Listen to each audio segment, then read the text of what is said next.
కృష్ణా జలాల మీద పెద్ద చర్చ నడుస్తున్నది కదా. ఇప్పుడు రేపు కేసీఆర్ ఉమ్. 2వ తారీఖు కూడా కథన రంగంలోకి దుంకి దాని మీదనే చర్చ చేస్తాడని అంటున్నారు బీఆర్ఎస్ వాళ్ళు. మరి ఏం చేస్తాడో వస్తాడో రాడో తెలియదు కానీ దీంట్లో దీనికి మోసం మోసం ఎవరు చేసిర్రు? మీరు చేస్తున్నారా, వాళ్ళు చేసిర్రా? ప్రతిరోజు బీఆర్ఎస్ దీన్ని చాలా ఎప్పుడు ప్రధాన ఎప్పుడు వస్తాడు ఎజెండాగా తీసుకున్నది. ఎప్పుడు వస్తాడు మనోడు కేసీఆర్? మరి 2వ తారీఖు మరి అసెంబ్లీకి రావాలి. సరే, వచ్చి అసెంబ్లీలో చర్చ పెట్టమనండి. దాని దగ్గర అధికారిక సమాచారం ఉంటది కదా. యా. లేకపోతే మళ్ళా 7వ తారీఖు 8వ తారీఖు అయిపోయినాక వస్తే మనం ఏం చేయలేము, అది రాజకీయమే. ఉమ్. అసెంబ్లీలో చర్చ పెడితే అది ప్రజాస్వామ్యంగా మనం చర్చించవచ్చు. అవసరమైతే గతంలో జరిగిన అన్నిటిని కూడా, ఇప్పుడు జరుగుతున్న వాటిని కూడా మనం ఎట్లా ముందుకు పోవాలనేది ఒక నిర్ణయం తీసుకోవాలి. ఉమ్. ఎందుకంటే విపక్షం అనేది శత్రుపక్షం కాదు. బీఆర్ఎస్ ఎప్పుడు కూడా విపక్షాలని శత్రువులుగా చూసింది. ఉమ్. కాంగ్రెస్ విపక్షాలను ప్రతిపక్షంగా చూస్తుంది. ఉమ్. విపక్ష నాయకుడిగా కేసీఆర్ ఒక ఎజెండా ముందుకు తీసుకపోతే దానికి ఓకే. సమాధానం చెప్పడం ఒకటి, తర్వాత దాన్ని సహేతుకమైన మార్గంలో తెలంగాణకు ఉపయోగపడే విధంగా మనం కార్యాచరణ తీసుకుపోవాలి. అది మనం చేయాల్సిన అవసరం ఉంటుంది తప్పితే నువ్వు తప్పు చేయి, నువ్వు తప్పు చేసిన దానికి చూసి నేను విమర్శిస్తా అనేది ప్రతిపక్షం కాదు. కానీ ఇప్పుడు మీరు తప్పు చూడండి, చెయ్యదు. అంటే తెలంగాణ సోయితో ఉన్నాయా ఈ పార్టీలని అనిపిస్తున్నది మాకు. మేము అంటున్నాం ఎవ్రీడే ఇంకొక ఆల్టర్నేట్ అయితే తప్ప ఈ రాష్ట్రానికి ఇక పరిష్కారం దొరకనట్టుందేమో అని అనిపిస్తున్నది మాకు. చెప్పు, ఒక ఆల్టర్నేట్ ఎవరో చెప్పు. ఎవరో ఒకరు రూపంలో ఏ రేపు రూపం? రేపు దయాకరే బయటకు నేను వచ్చి ఆల్టర్నేట్ కావాలని అనుకుంటున్నారు. నేను ఎందుకు వస్తా? నేను కాంగ్రెస్ పార్టీతో హాయిగా, ఇంకెవరు నేను ఇంకెవరు కాంగ్రెస్ పార్టీ, నా పార్టీ, నా పార్టీ తెలంగాణకు వ్యతిరేకంగా చేయదు. ఉమ్. తెలంగాణకు వ్యతిరేకం చేయాల్సిన అవసరం ఉండదు.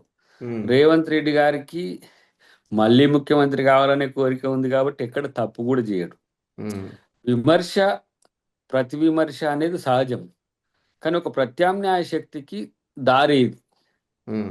నాకు ఒక్కరిని చెప్పు. దారేదంటే ఆయన ఆయన ఫెయిల్ అయ్యిండు, ఈయన ఫెయిల్ అయ్యిండు, ఎవరు వచ్చినా ఇంతే కలిసి పని అనుకుంటే చేసుకుంటున్నారు కాదు దీనికి. కదా. ఆ. అనుకుంటే కాదు కదా. ఉమ్. చాలా మంది అనుకుంటారు.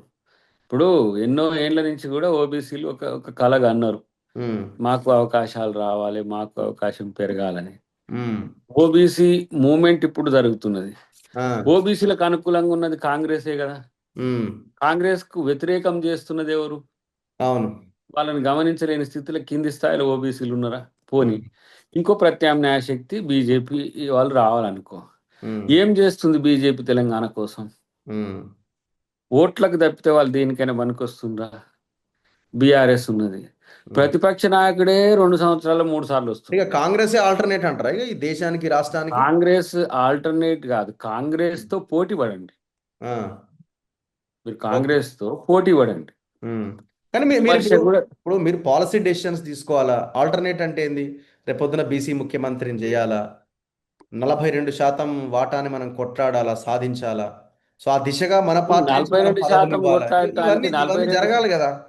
కాదు, ఎస్సీ నలభై ఎస్టీ రెండు బీసీ శాతం యాంగిల్. కొట్టాడు 42% కొట్టాడటానికి ఉమ్. 42% చేస్తోని మీద కొట్టాడొద్దు, షేరోని మీద కొట్టాడాలి. ఉమ్. ఎవరు చేస్తలేరు? 42% అడ్డుపడుతున్నది ఎవరు? క్లియర్ గా తెలుసు కదా. పెట్టండి, ఇండియా కూటమి తరపున ప్రైవేట్ బిల్లు పెట్టండి పెడతారు పార్లమెంట్ లో డెఫినెట్ గా కొట్లాడండి. మన ఇప్పుడు పార్లమెంట్ అది జరుగుతుంది ఏది? ఎందుకు రాదు దాని మీద ఇప్పుడు? అది కార్యాచరణ లేదు కదా. ఇప్పుడు తెలంగాణలో అది తెచ్చినామంటేనే ఉమ్. దేశంలో చర్చకు తెచ్చినాం అది. ఉమ్. రేపు చేస్తాము, వీళ్ళు చెయ్యనీయకపోతే రేపు మేము వచ్చినాక చేస్తాం. ఉమ్. ఓబీసీ అనేది మా agenda, political agenda, not even Telangana agenda కాదు. చాలా మందికి మిడిమిడి జ్ఞానంతో అరకొర అరే మీ ఏదో ముఖ్యమంత్రి, అంశాలతో. నేనే ముఖ్యమంత్రిని వచ్చే 5 ఏళ్ళు కూడా అని ఆయన అంటున్నాడు కదా మరి. అవును, మా ముఖ్యమంత్రిని ఆ. మించిన కార్యాచరణతో వచ్చేటోళ్ళని రమ్మనండి. ఉమ్.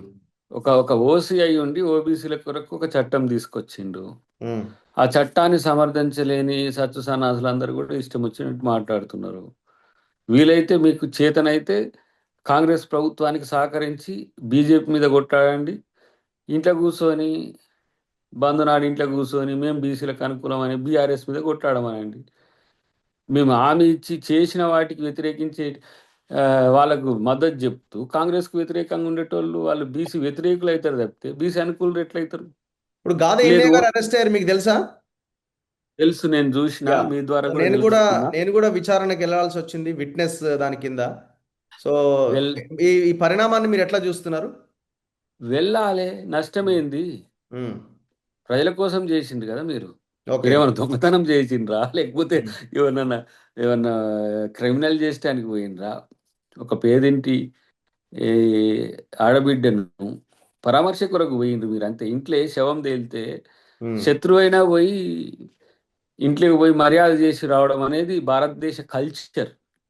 అంటే అది విన్నరా? దాన్ని బేస్ చేసుకొని పెట్టలేదు. వీళ్ళు అంటున్నది ఏంటంటే మావోయిజం వైపుగా యువతని తీసుకెళ్లే విధంగా వీళ్ళ ఆలోచనలు ఉన్నాయి, వీళ్ళ యొక్క స్పీచ్లు ఉన్నాయి, వీళ్ళ ప్రసంగాలు ఉన్నాయి, ప్రొవోకేట్ సరే, చేసే విధంగా. ప్రసంగాలు అభ్యంతరాలు ఉంటే ఎన్ఐఏ కావచ్చు, ఇంకేదైనా పోలీసులు కావచ్చు, దాన్ని వ్యతిరేకించవచ్చు. దాన్ని కాదనిలేం, ప్రశ్నించవచ్చు.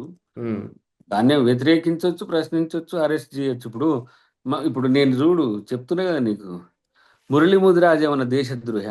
ఉమ్, అద్దంకి దయాకర్ చీమకాయని ఎప్పుడైనా హాని చేసే ప్రయత్నం చేసిండా? ఉమ్, మా మీద క్రిమినల్ కేసులు పెడితే జైలుకు పోలే. ఇప్పుడు ఉమ్, ప్రతి ఎయిర్పోర్ట్లో అర్ధగంట పావు గంట పక్కకు నిలబడి తిరుగుతలే.